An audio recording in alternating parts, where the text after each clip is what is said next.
Senhor, de sentimento negativo que atrapalha o teu agir, arranca de nós e nos dê a alegria da nossa salvação. Essa é a minha oração em nome de Jesus. Amém. Então vamos lá. A partir do versículo 4, diz bem assim: sabemos, irmãos, amados de Deus, que Ele os escolheu, porque o nosso evangelho não chegou a vocês somente em palavra, mas também em poder, no Espírito Santo e em plena convicção. Vocês sabem como procedemos entre vocês em seu favor. De fato, vocês se tornaram nossos imitadores e do Senhor, pois apesar de muito sofrimento, receberam a palavra com alegria que vem do Espírito Santo. Assim tornaram-se modelo para todos os crentes que estão na Macedônia e na Acaia, porque partindo de vocês, propagou-se a mensagem do Senhor na Macedônia e na Acaia. Não somente isso, mas também por toda parte, tornou-se conhecida a fé que vocês têm em Deus. O resultado é que não temos necessidade de dizer mais nada sobre isso, pois eles mesmos relatam de que maneira vocês nos receberam e como se voltaram para Deus, deixando os ídolos a fim de servir ao Deus vivo e verdadeiro e esperar dos céus. Repitam comigo assim: e esperar dos céus seu Filho, a quem ressuscitou dos mortos, Jesus, que nos livra da ira que há de vir. Amém. Amados, eu quero aqui falar um pouco mais sobre esse texto.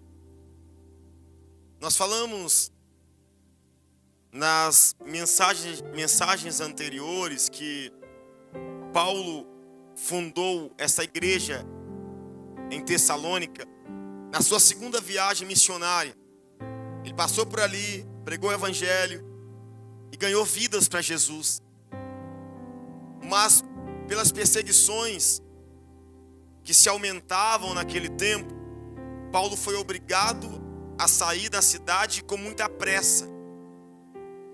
Ele teve cerca de alguns meses, alguns dizem que 2 meses só, ele ficou ali pregando, ensinando, mas de repente a perseguição aumentara e ele precisou sair. Ele precisou fugir. Então essa igreja ficou sem uma referência de maturidade, de líder, de pastor. Conforme a isso, após algum tempo, Paulo sempre tentava, de alguma forma, voltar para ver os irmãos tessalonicenses. Mas Paulo diz que ele não conseguia, por quê? Porque Satanás tramava, bloqueava e impedia que Paulo voltasse a ver esses irmãos. Até que o apóstolo, então, ele escreve uma carta, ele envia Timóteo, e logo escreve uma carta. E esta carta que nós estamos lendo agora, foi a carta que Paulo enviou aos irmãos de Tessalônica. Nessa carta nós vemos Paulo com um coração encharcado de gratidão. Por quê? Porque ele percebeu que aqueles irmãos que foram ganhos para Jesus, eles de fato demonstraram atitudes que comprovavam que foram marcados pelo Espírito Santo. Apesar de pouco tempo de ensino, os irmãos de Tessalônica, eles demonstraram que foram marcados pelo Espírito de Deus. E nós falamos na primeira mensagem que o Espírito marcou o coração deles com o quê? Com o convencimento de quem eles eram. Eles entenderam que eram amados e escolhidos por Deus, que eram filhos de Deus. Eles entenderam que a palavra de Deus não é palavra meramente humana. O evangelho é o poder de Deus. Na segunda mensagem, nós falamos que a outra marca que o Espírito deixou no coração desses irmãos de Tessalônica foi a marca do fogo, por almas, por vidas, a sede e a fome de ganhar vidas para Jesus, de tocar pessoas para Jesus, de salvar pessoas para o reino de Deus. Pois bem, agora estamos na terceira mensagem. E hoje eu quero falar com vocês sobre mais uma marca maravilhosa que o Espírito Santo deixa naqueles que amam a Jesus. E eu vou te falar qual é essa marca. E você vai perceber, eu tenho ou não tenho? Se você não tiver essa marca, eu te digo, se preocupe. Fique muito preocupado. Não somente com a decisão, escolha política de hoje. Mas fique preocupado se você não tiver a marca que eu vou te falar agora. Pois uma das marcas lindas que o Espírito Santo deixa em nós é o amor pela segunda vinda do Senhor Jesus.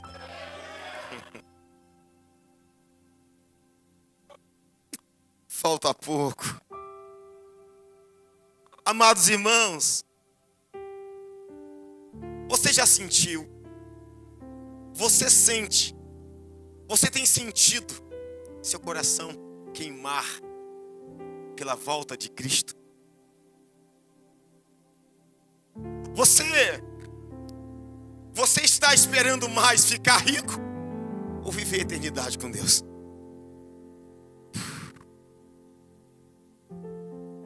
O que é mais importante para você? Ganhar na Mega Sena ou ser chamado para as mansões celestiais?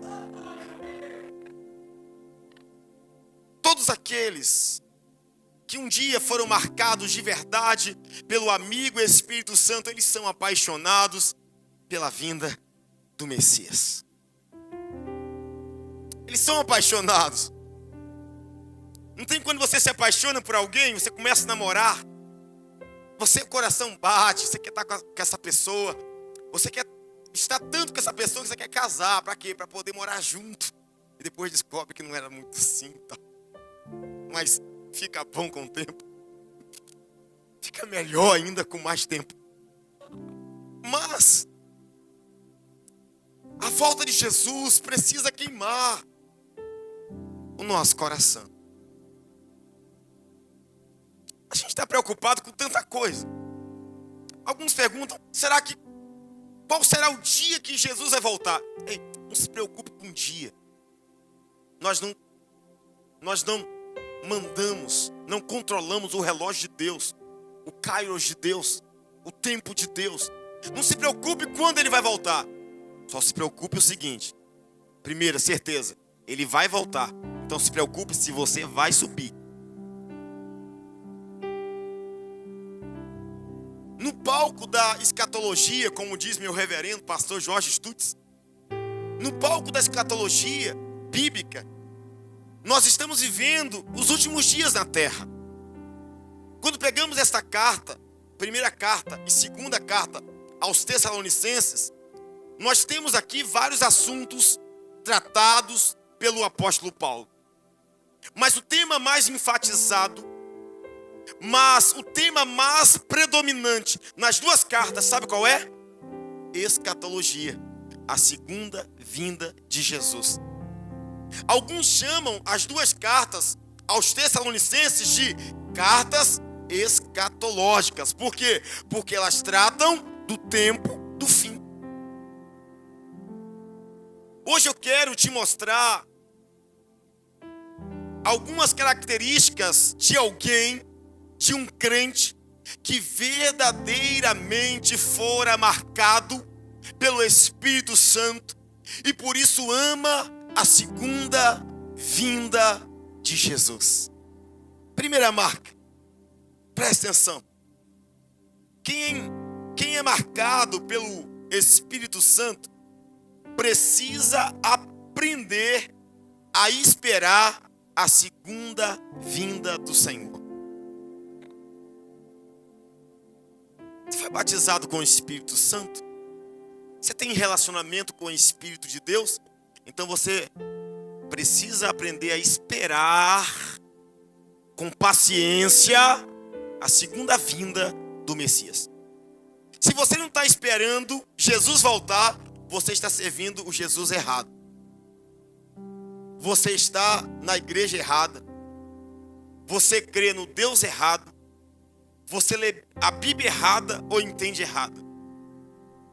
Todos que são cheios do Espírito Santo, eles esperam ansiosamente a segunda vinda do Salvador. Eu te mostro aqui. Vamos conferir comigo, por favor. O versículo 9 e 10. Pois eles mesmos relatam de que maneira vocês nos receberam e como se voltaram para Deus. Ou seja, aqueles irmãos se converteram. Eles se voltaram para Deus. E diz: deixando os ídolos a fim de servir ao Deus vivo e verdadeiro. Eles largaram a idolatria, os ídolos, a fim de servir ao Deus vivo e verdadeiro. Ei, se você está em Cristo, você serve a um Deus vivo e verdadeiro, que vai voltar. E diz no versículo 10. Versículo 10 diz assim: e esperar dos céus seu Filho, a quem ressuscitou dos mortos, Jesus, que nos livra da ira que há de vir. Ei, meu irmão, aqueles que estão em Cristo estão esperando Cristo. Você está esperando Jesus? Eu vi um comentário de um homem milionário. Um homem milionário que se converteu há pouco tempo. Ele disse: antes de eu me converter, eu não acreditava em uma eternidade. Eu achava que a vida se resumia aqui, nessa terra. E acabou aqui, acabou tudo. Ele dizia: por isso eu gastava meu dinheiro de qualquer jeito. Eu vivia de qualquer jeito. Eu fazia tudo que dava na telha. Por quê? Porque se não existe eternidade, se não existe uma prestação de conta após esse tempo aqui, ele disse: eu vou viver na imoralidade, vou viver na pornografia, eu vou fazer tudo o que for possível fazer, porque o meu dinheiro pode fazer tudo. Mas ele disse que um dia, quando ele se converteu, ele olhou a Bíblia, e a Bíblia o mostrou que apesar de ser rico ou milionário, você pode viver da forma que você quiser aqui, mas não é aqui que acaba. Ele disse: eu entendi na Bíblia que existe uma palavra eternidade, e após essa vida terrena, eu vou precisar prestar conta para viver a minha vida eterna. Aqueles que esperam a vinda de Jesus, eles andam em amor, eles andam em perdão, eles saem de casa sem brigar com mulher, com esposo, com esposa. Eles pensam 1, 2, 100, 1 milhão de vezes antes de trair. Por quê? Porque eles sabem que a qualquer momento Jesus pode voltar. O crente que anda esperando Jesus, ele anda perdoando, porque ele sabe que não tem tempo para andar com picardia. Ele sabe que não tem tempo para andar com ódio, com briga, com intriga. O crente que espera Jesus, ele anda em santidade.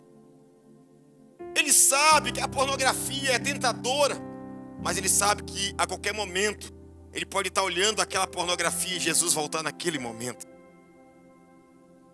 Por isso que é tão importante caminharmos esperando Jesus, porque assim você anda direito. Porque assim você sabe, a qualquer segundo o noivo pode voltar. Ele pode voltar, ele vai voltar.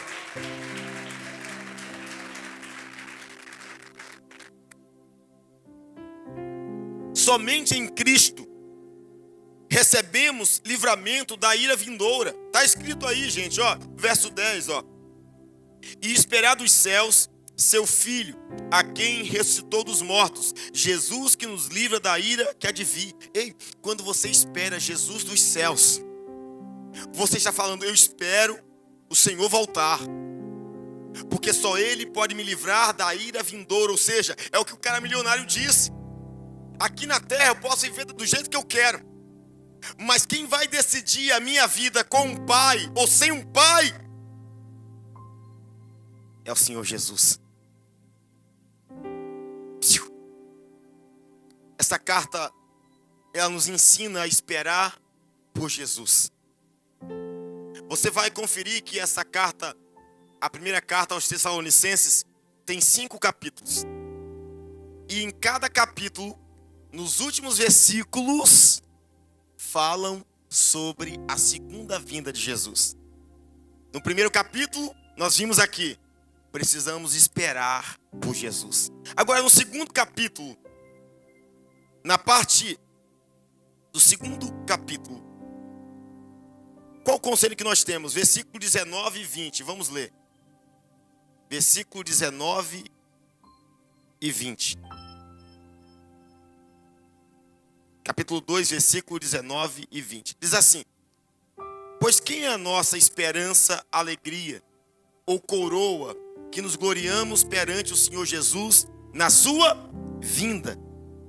Não são vocês, de fato vocês são a nossa glória e a nossa alegria. O que aprendemos aqui é que se o Espírito Santo marcou sua vida,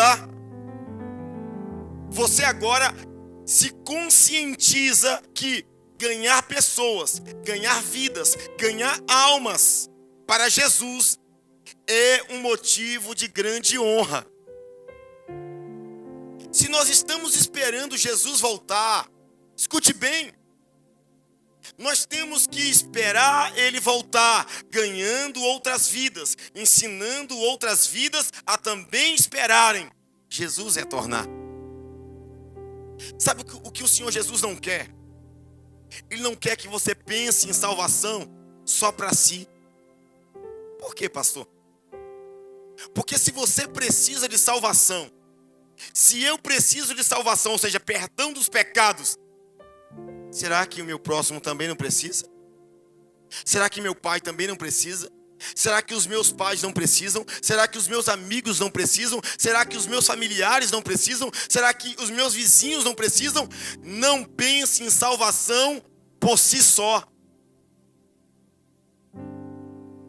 Quem espera por Jesus de verdade, enquanto Ele volta, enquanto Ele retorna, você vai falando para outros: olha, Jesus quer salvar você, Jesus quer mudar sua vida, Jesus é o Salvador do mundo, Jesus morreu por você, ressuscitou por você, subiu por você e vai voltar por nós. Quantas pessoas nós temos ganhados para o Senhor Jesus? Desde o dia que você se converteu, que eu me converti, quantas pessoas estão esperando Jesus com você? Temos que ser o Noé desse tempo. Alguns dizem que Noé foi um dos maiores pregadores que a Bíblia já mostrou, logicamente abaixo de Jesus. E por que dizem isso? Eles falam que Noé foi o camarada que conseguiu ganhar a família toda para Deus. Ele construiu uma arca, não pensou só nele. Noé salvou a esposa, os 3 filhos e as 3 noras. A gente está vivendo um tempo onde tem muita gente dizendo: eu sou Noé, eu estou construindo arca. Mas gente que nessa arca valoriza mais animais do que gente.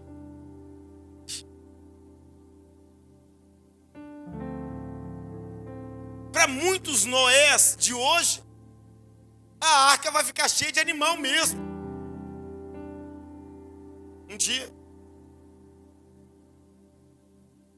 esse é o ponto, isso. Um dia eu conversando com alguém,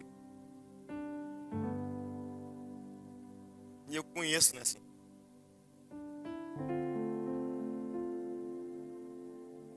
Eu senti falta de um bicho dessa pessoa. E eu falei: onde está o miau? Está com depressão, pastor. Ele fugiu? Não, pastor, depressão, o senhor sabe, né? Levamos para o spa. Parabéns. Não, tudo bem. Mas são pessoas que eu já vi negar R$ 5 para um trabalhador. É a mesma pessoa que eu vi negar R$ 5 para um trabalhador. Aqueles que esperam a vinda de Jesus, eles são conscientes que a nossa maior honra no grande dia do Senhor vai ser nos apresentar diante dele e apresentar quantas pessoas nós trouxemos para a salvação. Jesus disse que nós temos que ser árvores que dão bons frutos. Quantos frutos nós temos dado? Jesus disse: ide e fazei discípulo. O que é fazer discípulo? É salvar pessoas, assim como você também foi salvo. É levar Jesus para as pessoas que não conhecem o Jesus que salvou sua vida.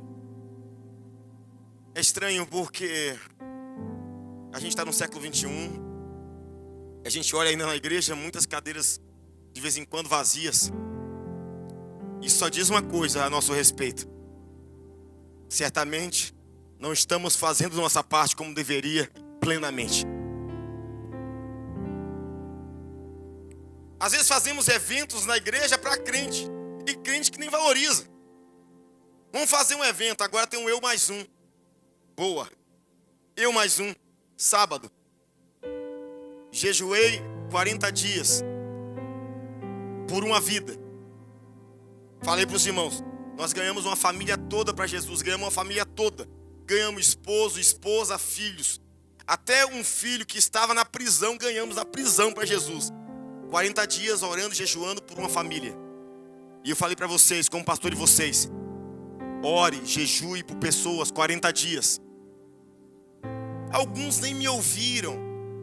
Alguns nem levam em conta. Falamos o Eu Mais Um, gente. Vamos nos unir. Vamos fazer um movimento na rua. Vamos vestir a camisa, fazer blusas. Pra gente, sabe, impactar. O carnaval tá aí. Pessoas que pagam R$ 1.000, R$ 5.000, R$ 10.000 em um camarote, em um abadá, para dançar axé, música baiana, baile funk. Mas a gente chama os irmãos para fazer um movimento de ganhar vidas, ganhar almas. Alguém diz assim: pastor, eu não tenho R$ 40. Pastor, eu não posso isso. Pastor, eu não posso aquilo. Pastor, eu não consegui ganhar uma vida. Não, gente. A Bíblia diz sim, não é por força, não é por violência, mas a Bíblia diz, é pelo Espírito do Senhor. E quem o Espírito Santo quer usar para transformar vidas? Eu, você. Você.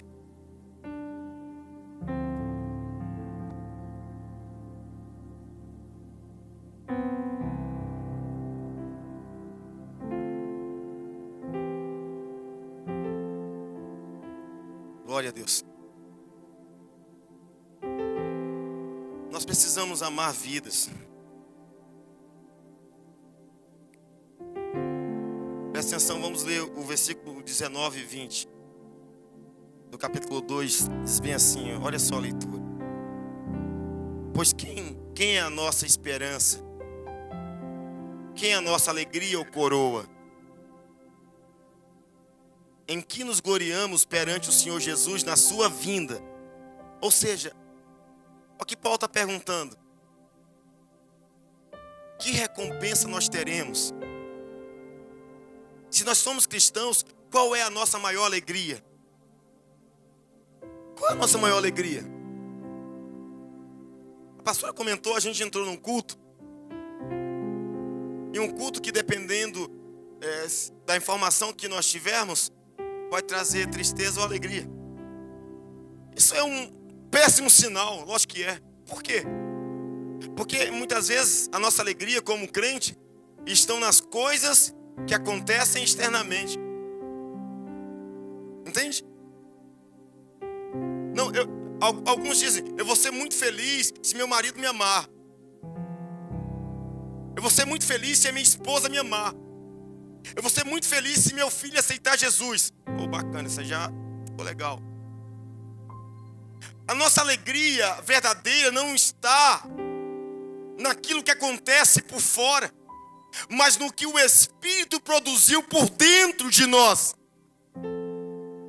Paulo disse: a minha maior alegria, a minha maior recompensa, versículo 20, capítulo 2, de fato, vocês são a nossa glória e a nossa alegria. O apóstolo disse que a alegria dele, a recompensa dele viria quando chegar o dia que Jesus voltar. E ele fala assim: Senhor Jesus, está vendo aqui a igreja de Tessalônica? Está vendo os irmãos tessalonicenses, meu Pai? Está vendo esses irmãos, Pai? Para a sua glória, o Senhor me usou para salvá-los.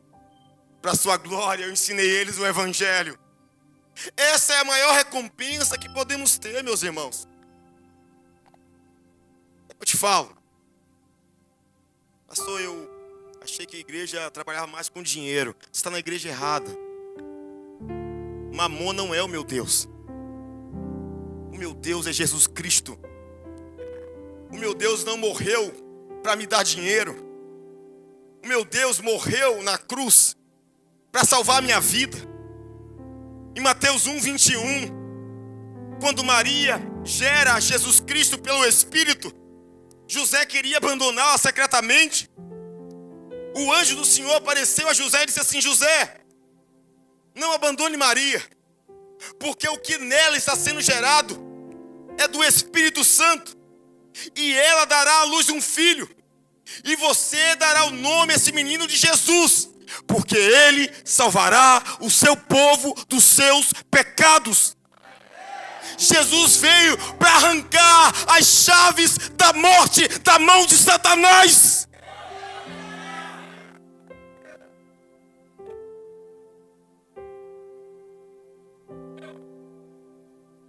Ele abriu a porta dos infernos e nos resgatou, nos transportou para o reino do Filho do seu amor. Agora, estamos na igreja, parece que às vezes estamos num velório. Pessoas que dizem: eu não quero estar numa igreja que a igreja toca música alegre. Eu vou tocar música fúnebre, sujeito. Pessoas que dizem isso: eu não vou para a igreja. Presta atenção.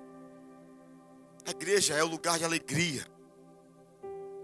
Paulo disse: a minha alegria é apresentar pessoas. No mundo greco-romano, era dada uma coroa àqueles que obtinham grande honra cívica aos campeões dos jogos atléticos. O que Paulo estava dizendo? Ele estava dizendo que a coroa dele, como atleta de Cristo, era apresentar vidas ao Senhor Jesus quando Ele voltar. O Senhor vai perguntar para a gente: quantas vidas você ganhou mesmo? O Senhor vai perguntar para nós: você me amava? Ah, Senhor, eu sempre te amei. Por que você nunca falou do meu amor para os outros? Que amor é esse?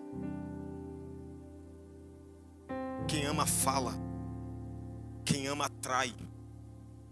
Um dia que conheci a pastora Gelmara, ela me atraiu com amor.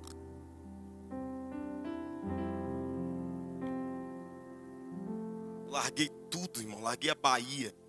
Tudo que era nada, na verdade. Eu não estou falando da minha cidade, tá? Do meu estado. Tem gente que, quando eu falo tudo, era a minha vida de bebidas, de farras. Porque eu sou baiano, roxo e arretado. E amo com tudo minha terra. Eu amo o Nordeste. Mas um dia eu me apaixonei por minha esposa e larguei a vida errada para viver com ela.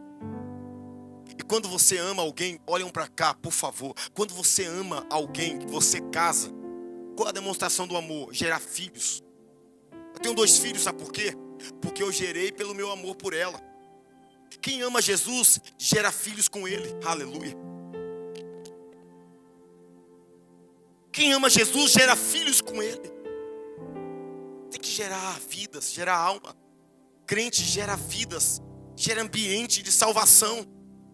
o seu trabalho, o seu cenário empresarial, o seu contexto organizacional, a sua escola, a sua faculdade. Você precisa gerar vida, gerar alma, sede, fome de salvação. Amém. Porque vidas são mais importantes que coisas. Almas, salvação. Lucas 15, 17 diz: haverá mais alegria no céu por um pecador que se arrepende do que por 99 justos que não precisam arrepender-se. Irmãos, tem alegria no céu quando alguém se converte, não quando alguém ganha dinheiro.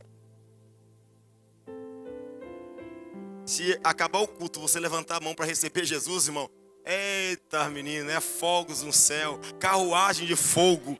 Eita! Por quê? Porque o céu entende que tesouro na terra são almas. Aleluia.